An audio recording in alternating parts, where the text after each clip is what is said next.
As we get closer and closer to the next generation console launches, we can expect some awesome interviews from Phil Spencer and Xbox in general. I say that because so far the last few weeks has shown Xbox reveal a lot of things for the Xbox Series X console, not to mention a lot of their plans for the next generation and the next few years leading from the consoles. But it's also a time to reflect on the current generation we just had with the Xbox One and the PS4. It's a great time for the executives of both the PS4 and Xbox to see what they did wrong during this generation. And that's exactly what Phil Spencer talked about here when he brought up the first-party output they had at the beginning of this console generation. This interview with Phil Spencer was one of the most self-aware interviews I've ever seen from him and Xbox, and it shows how prepared they are for this upcoming next generation. But it also shows that they've learned so much from their mistakes and missteps they had during the launch of the Xbox One. And it's great to see Phil Spencer not only admit those mistakes, but also talk about the strategy they have to fix them as they go forward. And we've seen them fix those mistakes by buying new studios, expanding the console, making Xbox a far better platform by far, not to mention bringing out the most powerful console ever made in the Xbox One X and the Xbox Series X. Everything from this interview shows the commitment they have towards the platform and the commitment they have towards gaming in general, especially when it comes to the first-party output they want to bring to the next generation. Which brings me to the Xbox Game Pass subscription that seems to fuel the growth within Xbox. And it's something that Phil Spencer mentions here when he talks about the business model Xbox has going forward. The model of bringing out constant content and to make the Xbox platform a place where all gamers want to play. That means buying new studios and revamping the already robust Xbox Game Studio family. All the while being very self-aware that investing in gaming is something they have to do if they want to actually compete in the gaming world. That's what this interview does very well, and it truly should make a lot of gamers that invest in the Xbox platform feel extremely secure, because it shows that Xbox is taking the gaming market very serious this time around. So let's get into this article and interview so we can get a better understanding about Xbox's future and what they've improved on, not to mention the potential studios they might grab looking to the future. But first, like always, if you like the video, hit that subscribe button and that like button. The support is greatly appreciated. Alright, so let's get into this because I have to admit there's a lot to cover, and honestly it's something I love to hear because it shows that Phil Spencer, who's been running Xbox for the last several years, is very self-aware about the problems that Xbox had in the past. But more importantly, it's the fact that he admits to those problems and even talks about the experiences he faced with them firsthand, which was the first-party studios and the output from the Xbox platform at the beginning of this generation. And no matter who you are or what platform you prefer, the first-party content that Xbox was bringing out didn't match the competition's. And it's something that the Xbox and the gaming media continue to point out repeatedly, which the article starts off by saying here. The Xbox One launch was rough with a limited library, confusion around the initial reveal of backwards compatibility, and a shifted focus away from games. Then Phil Spencer came into play and took back the Xbox brand and put it back in the hands of gamers. While a full 180 takes time, the team has been making headway in making right by the Team Green name with amazing services, continued talks with Japanese gaming space, and tons of studio acquisitions to beef up their party lineup. Xbox boss Phil Spencer recently sat down to talk more about future goals for the new generation of gaming. So right off the bat, I have to agree with pretty much everything that was said here because let's face it, it's all true. When the Xbox One generation started, Xbox had a pretty solid lineup of exclusive games. I love Dead Rising 3, Rise Son of Rome is one of my favorite games from the last generation. But what people don't realize is that a lot of these games were from second or third party deals that didn't grow the first party content within Xbox. It's why a lot of these games and the model Xbox was using wasn't sustainable, and it ended up catching up to them later down the road as the generation went on. And to their credit and Phil Spencer's credit, it's something they saw as a huge problem and they knew they had to fix, which again, the article and Phil Spencer himself points out here. In an interview with Game Reactor, Spencer opened up more on the many acquisitions of the past and the hope for the future. If I think back during the early Xbox One years and even late in the 360 years, at this time we as a company didn't invest enough in our creative capabilities with our studios, and it showed, he told the site. Now the thing with game production is that it takes a lot of time. So if you underinvest, it actually doesn't show up next year or even in the next 2 years. It's maybe 3, 4, or 5 years down the road. This is something that I think will surprise a lot of people, especially since Phil Spencer brings up the 360 years, because most people find the 360 days to be the golden age of the Xbox platform because they had so many amazing exclusives that really push gaming forward.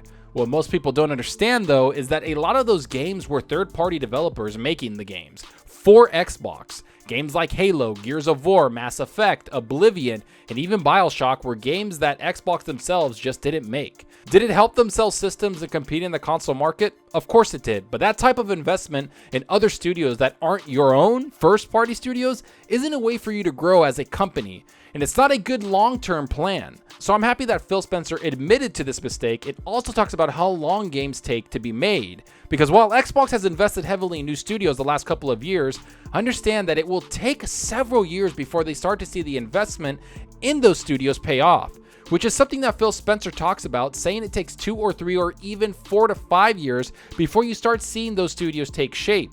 But the best thing about this quote is the fact he talks about investing a lot of money and capital into the first-party studios, which he brings up here.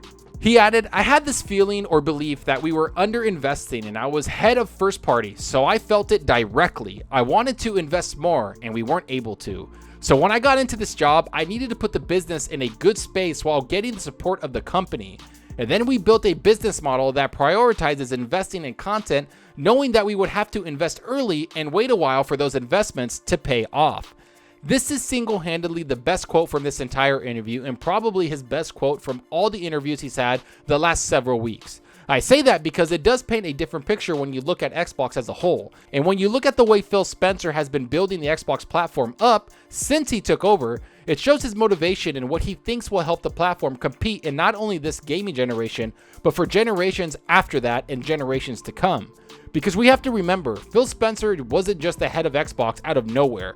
No, he was the head of first party when the first party studios were only at 5 studios and they didn't get funding from Microsoft to invest in more first party studios or IPs. So he had a first-hand look at the terrible situation they were in first party wise. And it shows he didn't like what he saw, especially since when he took over Xbox, he decided to first take care of the hardware problem, to which he made 2 of the most powerful consoles in the world with the Xbox One X and the Xbox Series X. After that, he worked on the software and brought the platform's infrastructure to new heights.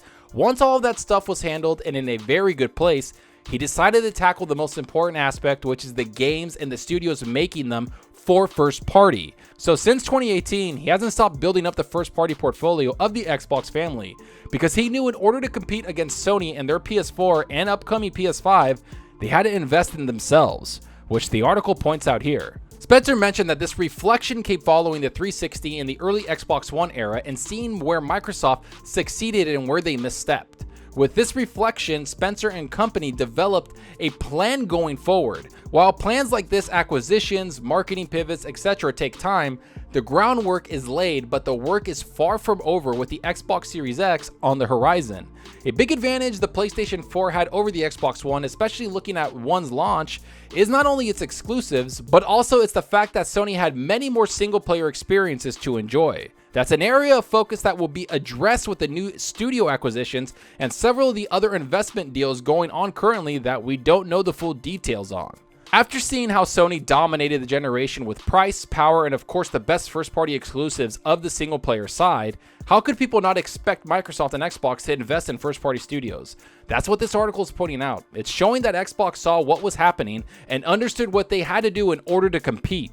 And it's something that Phil Spencer saw coming back in 2013 when he was the head of first party. It's all coming full circle, and it's something I truly am happy happened to Xbox, because I'm glad they learned from their mistakes and are deciding to invest in gaming like never before. But not just invest in gaming, but push it to different standards like the article says here. The ex-boss also touched on how they are facilitating a healthy business model with all of their acquisitions, saying, "We don't dictate at all the business model behind the games that are built, but I will say I think that a healthy games industry, the more business models work for video games, so I think retail is an important part of video games. I mean, I'm buying my games and I want them to continue to flourish. We've seen growth in subscriptions like Game Pass. Free to play is obviously a huge business model for video games. I think there's other business models we could potentially bring into video games that could help, but the diversity of business models should be a strength for us as an industry." So for first party, I would like us to kind of experiment with the different models, because I don't think we want to be beholden as an industry to one model to rule them all. If we were, everything would be free to play, because free to play is clearly the biggest business model on the planet today. Not even close. But I don't think we want one business model. I think we want gamers to have choice in how they engage and pay for the games that they're playing. And this is where I want to wrap everything up, because I love this response from Phil Spencer and I love the direction he wants to take Xbox. Yes, I want to play new games. Yes, I want to play free-to-play games, single-player games, multiplayer games, strategy games, puzzle games, you name it, I want to play them. I want variety in the games I play, and Xbox seems to be filled with studios that will provide that variety to me. I mean, we've gotten single-player games, shooters, strategies, indies, puzzles, action-adventure, you name it, and Xbox probably has it. That's the exciting part with Xbox. In the first time in its history, it actually has studios that can provide us great experiences on a variety of games. And those experiences are all in-house and have been invested in on the Xbox side. That to me is an irreplaceable and invaluable to the platform, and any platform that's done it and invested in themselves. Much like Sony has done for years now with their first-party developers. Finally, as an Xbox fan and a gaming fan in general, it's great to see Xbox invest in new studios and new content that we can all enjoy. The competition this generation is going to be massive, and the Xbox Series X and the PS5 are going to be going head-to-head. And first-party titles are going to be the biggest draw for people, along with the power of the consoles and what developers can do with them, and of course, the price. Like always, let's hope as gamers the competition is crazy fun to watch, because that's all we want, is two big companies going head to head for our mighty dollar. But enough of what I think about all of this. Tell me what you think about all of this. Do you agree with what Phil Spencer said here? Are you happy they've invested in so many first-party studios? What's the next studio Xbox will buy? Who do you want them to buy? Is this investment going to push Xbox to compete even more? Did you think the Xbox 360 days were the best? Or has Xbox entered a new golden age? Does this make you want to buy an Xbox Series X just a few weeks away? Go down below and let me know. And I hope you enjoyed the video, and if you did, please hit that subscribe button and that like button to support us out the channel more than you know. And give me a follow on Twitter at Zalker87. I'm always on there talking games and sharing my latest videos. Plus, I love interacting with everyone there. So get on Twitter and let's talk about gaming. Also follow me on Xbox Live. My gamer tag is Zalker87, just like my channel name. See what games I'm playing and let's compete in achievements for the month. Right now, I think I'm going to start Watch Dogs Legion. I was going to wait for the Xbox Series X version, but you know, I think I might play that a little bit, get a little bit into it, because I know it's a big open world game and it's probably going to take you a while to finish. So I'm going to get into it and then save Valhalla for the Xbox Series X, and also Phoenix Rising and Cyberpunk. I'll have plenty of games to play on my new system. But what about you? Go down below. I want to know what everyone else is playing. Are you guys going through your backlog? Are you waiting for Watch Dogs or Assassin's Creed? What game are you looking forward to, and what game are you playing currently? Go down below and let me know. And that's all for now. Thanks for watching, and until next time, remember, enjoy your gaming. Later.